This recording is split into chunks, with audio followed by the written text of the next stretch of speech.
Hi, my name's Tyler, aka Immortal Mage, the creator of Prism. Hopefully you're here because you either just bought Prism and are looking to learn how to use it, or you're curious and want to see if it's right for you. Well, either way, you're in the right place. If you don't know what Prism is, it's a 16-track MIDI sequencer for iOS. It's my personal goal to create the world's most powerful MIDI instrument. I think MIDI is an exceptional tool, and I think it's amazing that it can turn any sound source into something truly exceptional. I believe every electronic musician deserves to have, a really powerful MIDI sequencer that will grow with them and develop through their journey. Something flexible enough to bounce through the genres and weave together compositions that they never knew they had in them. And I know by the end of this quest, Prism will be able to do just that. So without further ado, let's take a look at the basic functionality and make our first beat. So here I have AUM open and I've got an instance of Prism added.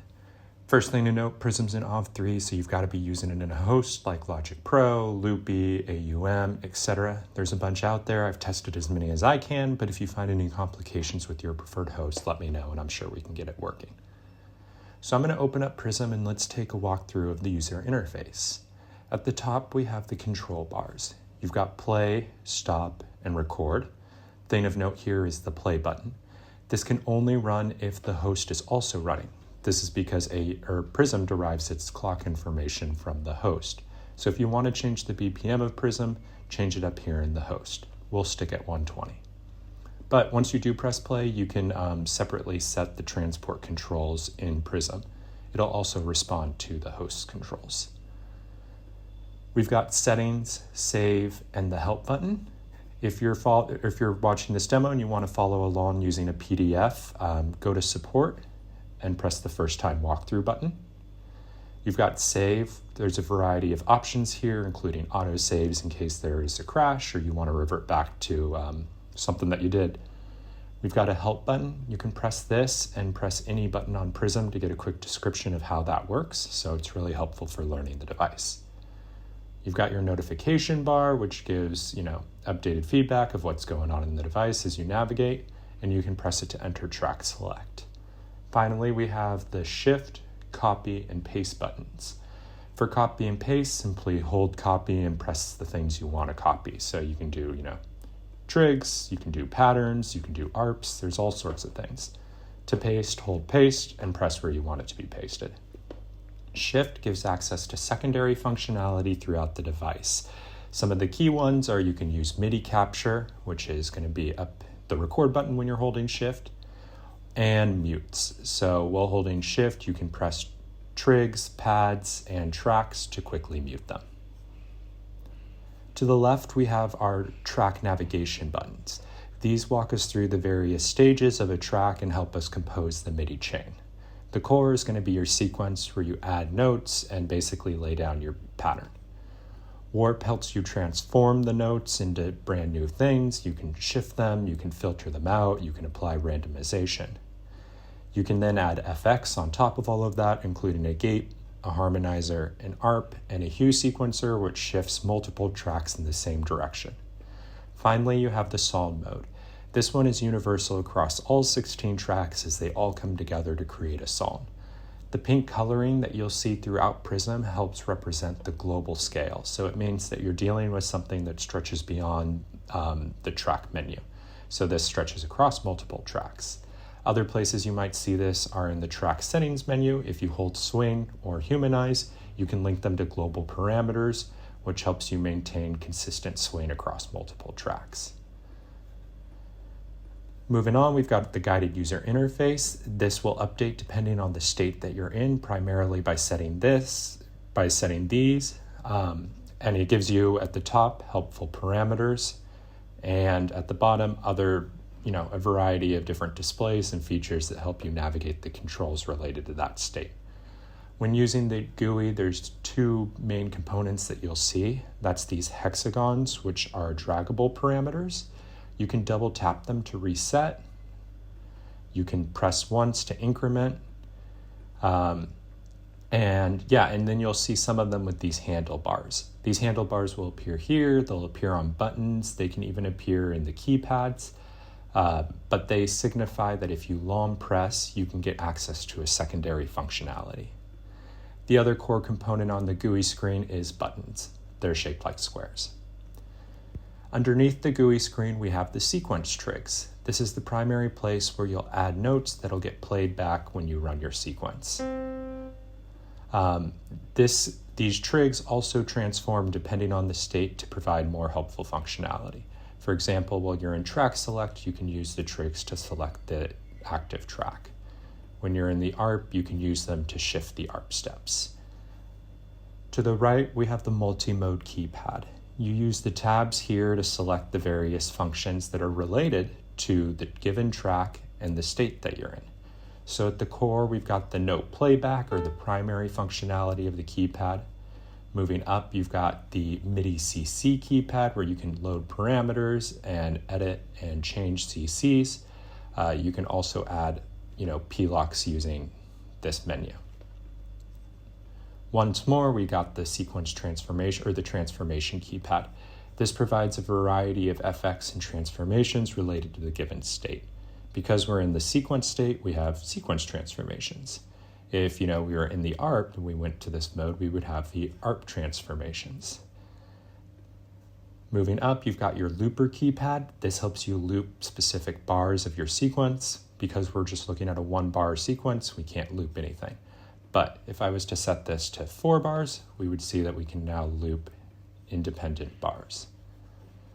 Finally, you've got your pattern and scene keypad, where you can set one of 8 patterns for each track. You can also change the sound profiles for each track, which essentially control the MIDI CC and are only available if you have a MIDI profile loaded. You then have global mute profiles, which capture what tracks and what drum pads are muted at a global scale, and you have scenes.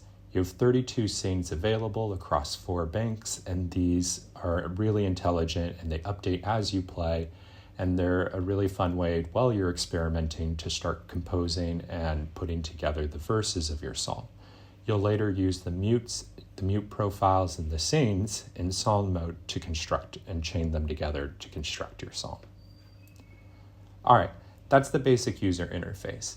If that was quick, don't worry about it. We'll start covering more specific functionality and how this works as we dive in. The more you play with it, the more natural it'll become.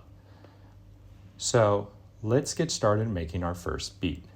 I'm going to close Prism out and we're going to start this from scratch. All right, so here we are in AUM. I'm feeling good, feeling creative. I'm going to check it out. I'm going to see what's kicking on the mind today and how does that sound in music. So I'm going to open up Prism, and the very first thing you need to do when you open Prism is attach an instrument. Prism is a MIDI controller, so it doesn't produce any sound on its own. We're going to start today with a drum track. I'm going to go and I'm going to open up London. So the way Prism works is each of the tracks here also represent the channel that they output on. So you have 1 to 16. So when you load an instrument, you're going to want to filter it to the specific channel. This is because you'll use multiple tracks in Prism to compose your song. Unlike other MIDI devices, you only use a single instance of Prism. This allows you to create a lot of track interactions that are really powerful and will help you make something harmonically rich and interrelated. But you also don't want, notes from channel 2 if that's controlling a bass instrument to be coming into your drum tracks. Or you do. There's creative options there. But for now, let's keep it to channel 1. Okay. So this is the screen you'll see when you open up Prism, and we can use, these buttons to set up the primary function of our track. It can either be a tonal track for controlling pitched instruments or a drum track. Let's do drums. So first we need to set up our profile. This is because every drum instrument responds to MIDIs in different ways. The first way you can do this is by editing using the label and the output edit here. So you select your pad. Each of these pads represents an entirely unique sequence that will control one of the drum sounds from the sound or the drum sampler. So you would go here and you would, edit that. You can change the label. Boom. There we go. So that's what you would do if you don't have a profile already created. once you have your profile set up, you can go and save it as a new profile and quickly recall it later. You can also check through Prism's factory presets to see if one's already been configured. In this case, it has for London. So I'm going to go to London and we'll see that we have 8 pads. I can then press any of these. Oh, my bad. I didn't press Prism to connect. Okay. Now I can press any of these and I can hear the outputted drum sound. So once we're done, we can either press sequence or done to jump to the main screen. So now we're in the main sequence page. Let's start laying down our pattern. I'm going to start with a simple kick. So I can press any trig to add a note. Pressing play, we can hear that. All right, let's add a snare. That's going to be on pad 4. I can use these parameters up here in the sequence mode to change the input settings of my notes. So I'm going to turn down the velocity a little bit. Other settings include the length of the note, the chance that the trig is actually played, and this every setting, which is very powerful. It lets you essentially create long sequences using just one bar. It says, hey, if I move it up, just play once every 2 loops. You're going to play on the first one. You can keep going. If you hold it, you can create complicated patterns over here. So now that I have that, I'm going to add some hi-hats. One trick, you can change the velocity also using this keypad slider, and while holding that, you can press any trig to adjust its active volume. So let's hear this. And you can hear how the bottom notes down here play lower. Let's raise them.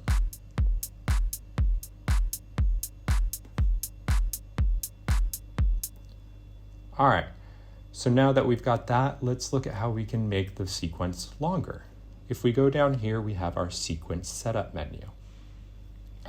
This has the two most important features here can be seen on the keypads or through the parameters. And it's setting up the length of our sequence in bars, or with a tighter resolution, we can use these trigs or this parameter. And the bar length or the length says how long are you going to play before you loop. The resolution changes how much time is represented by each trig. It doesn't actually change the length of what's played or any of the notes. It's just setting the fidelity with which you're seeing. So for example, if you were in 1/32 and I set a bunch of notes here and here, and then I jump to 1/16, I won't be able to see some of those notes, but they'll still play.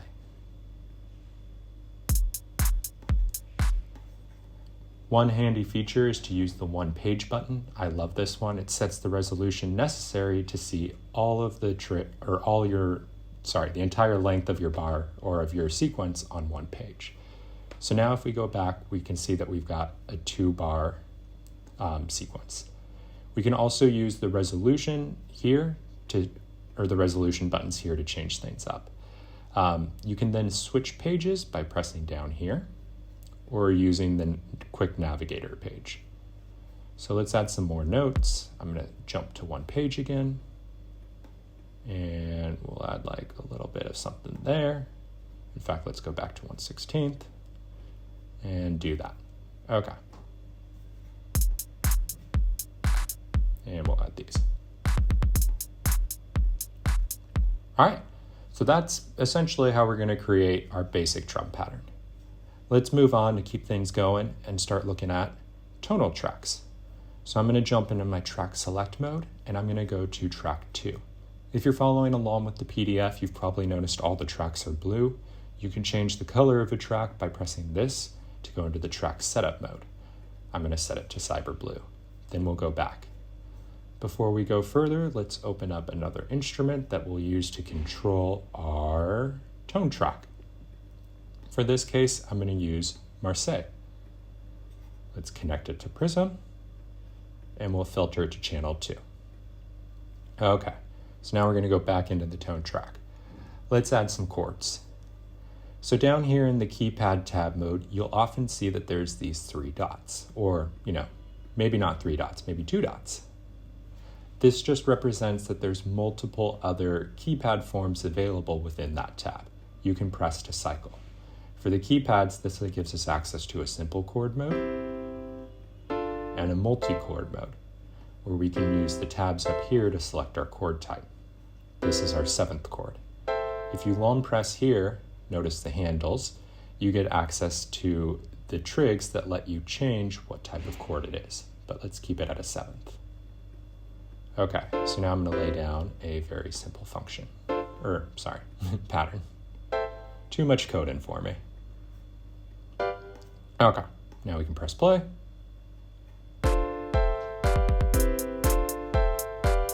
All right, now after you add trigs, you might want to edit them. To edit a trig, long press it. This enters the trig focus mode, a very powerful mode in Prism. It lets you set the individual settings and FX of every single trig. The ways to enter and sustain it are simple. You either long press to enter and release to exit. You can also press this lock button. You can slide up to temporarily lock it on, which allows you to make settings while not holding it. If you press this lock button, it enters a lock toggle mode. This means every time I enter, I'm already in a locked state. I can then select multiple notes. I can use the trigs to quickly change their length or the parameters up here to set velocity. I can nudge them a little bit off grid to add groove. I can change the chance.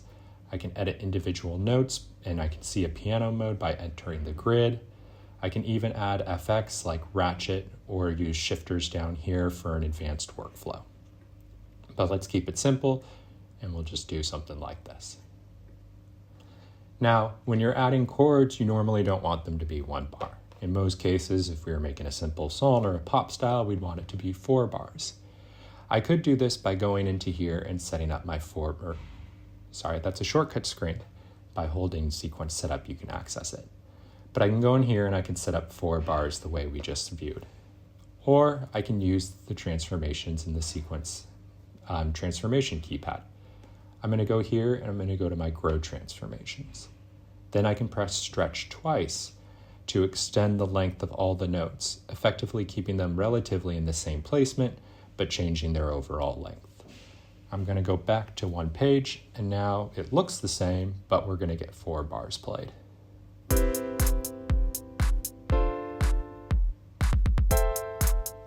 Cool. So, the last thing I want to show in here is scales.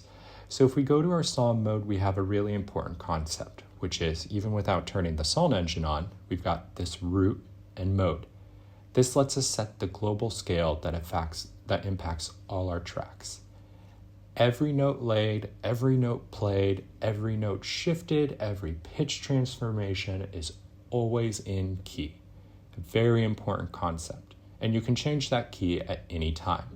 So if we're playing, I can move up and we'll hear all the notes change.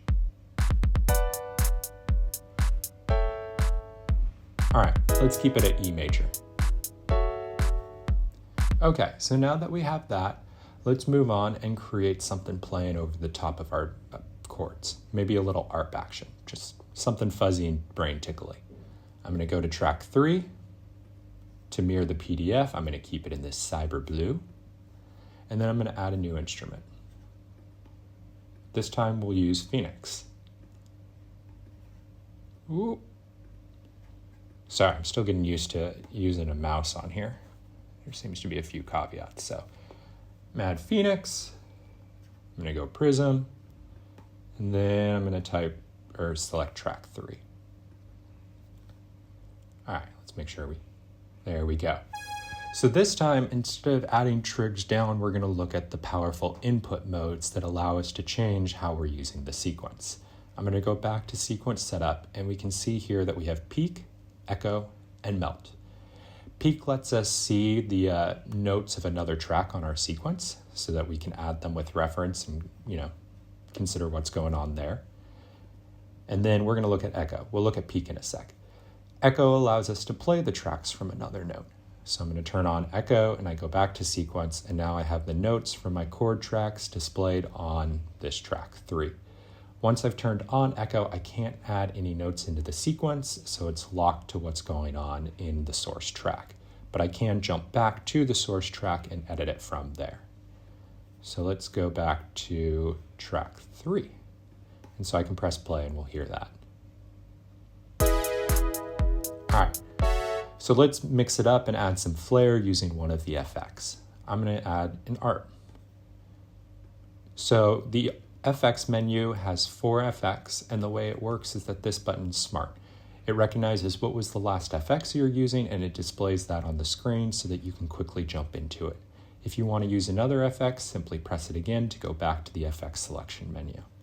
So I'm going to turn on the ARP by dragging up style, and you have a variety of styles, including up, down, down, up, this chord playback, and pick, which lets you select individual notes from the incoming chords.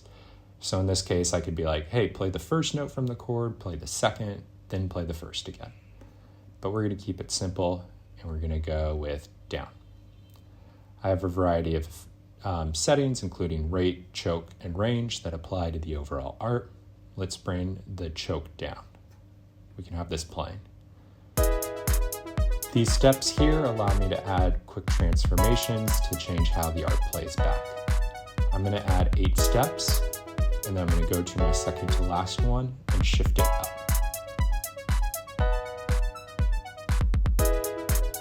Cool. Let's add a little more variation to it using the warp. I'm going to just play the top 2 notes from my incoming chords down here. To do this, I'll use the note filter. I'll drag it up from mono to 2, and I'll click it to change the mode. We're going to go to high. So now my highest 2 notes from the chords are played. I'm also going to shift it up an octave. Cool. All right, now we're starting to groove. Let's add some bass. Once again, I'm going to go to track 3, or my track select screen, I'm going to go to track 4. We'll change that to Cyber Blue for consistency. And now let's add a new track. We're going to use, not the mouse, use my finger for this. I'm going to add Miami, a bass instrument. Then we'll go to Prism, and we'll change it to track 4. All right, so now we go back, and this time, as promised, we're going to check out Melt, which is easily my favorite feature in Prism. This allows you to take the chord or the notes and the pitch from one track and play them out to an entirely new rhythm that you set in the current track. So we're going to use our chords again, and this time I get a different type of keypad because notes aren't relevant since I'm taking them from the source track. So I've got 2 keypads to choose from. The first is this rhythm-focused keypad that lets me change the length of notes really quickly, set up chants, and use this conditional.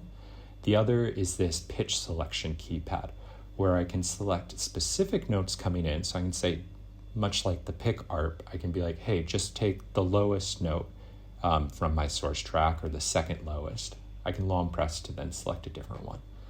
You can press again to turn them all back and select all the notes. And then you can shift them up an octave or down. So here, I'll give you a feel of how that works. So we'll just add 2 notes here, and we'll hear that they play to the tune of our bass, or of our chords. And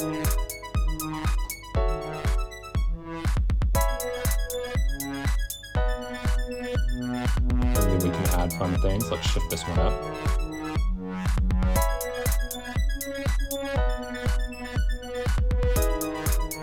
All right, so that's not sound very bassy. I think we need to go a little lower. I could do it by changing the individual steps here, or I can do this through warp. Because Melt's fun, all the warp, all the FX, those still apply on top. So it still allows you to add a ton of other variation. So we're going to bring it down, let's see, 2 octaves? There we go. Yeah. And then we're going to make sure it's playing the lowest note. No, let's bring it up one. There we go. All right. So now we've got a groove and bass, we've used warp to add it in and to select the specific notes. The last thing I want to show is on the track select screen, what's going on here. So this allows you to set variation or, basic mixer settings for each track. You can set it swing, you can humanize it, you can add a little delay, and most importantly, you can shift the velocity. You can also shift it by setting this. because this is a MIDI sequencing device, it doesn't have access to, the actual volume. So the velocity impact might change depending on the instrument you're controlling and how it handles velocity. So if I set it to low, we'll barely hear the bass, and then we can turn it up.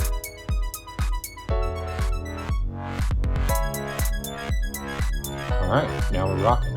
You also have this mixer setting, which pulls up all the active tracks and allows you to change the velocities together.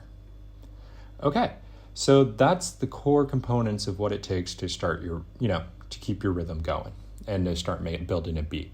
The last thing I want to cover today is the pattern and scene keypad. Every track has every track has 8 independent patterns. When you go to a new pattern, it's like you've accessed a blank instance of that track. So for example, let's go back to our drum track. I'm going to go to a new pattern. Now you'll hear I have no drums. Let's go back and let's add a new kick pattern. We're going to keep it really simple and just have a basic kick. So I can then change back and forth between these to get my independent patterns. I'm also going to go and I'm going to change the chords. So we'll go to this, but instead of creating this from scratch, let's use paste. So I can go up here and I can copy, and I can press the copy button, and then I can hold paste and press a new pad. Sorry you didn't see that with the keypad. I did that with the mouse. I did that with my finger. You can also press this button down here to quickly paste to an empty pattern. So to keep it mixed up simply, I'm just going to change it to 1 bar. So now we get this. Let's make it 1 page again.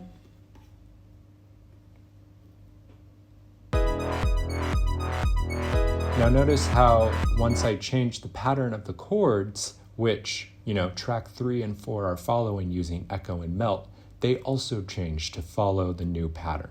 They're basically locked to the track, not the pattern. So you can still do a lot of transformations and experimentation, and you can really just play around with the root, and everything else will follow, which I think is really powerful and a great way for building out things in a syncopated and related way. All right, and so now let's take a look at scenes. So what a scene is it captures everything here. So it captures your mute profiles, your patterns, and if you had them, your sound profiles. It also captures your velocity and the mute going on here. It's basically a way of saying, hey, what is each track playing and how is it playing it? They're intelligent, so you don't have to do anything to save. Simply go to a new one and both of them will update. The new scene will capture what's going on, and the old scene will update to whatever you had going on in it. So we can hear that nothing's changed. We can go back to scene 1, also nothing's changed. So let's go back into scene 2, and we're gonna make this our full pattern. I'll go back to my full chords, and then I'll go to my drum track, and I'll go back to my full drum pattern. So now if I'm in scene, we can hear that. There we go. Got our full pattern. Now I'll switch to scene 1 and get just a limited pattern.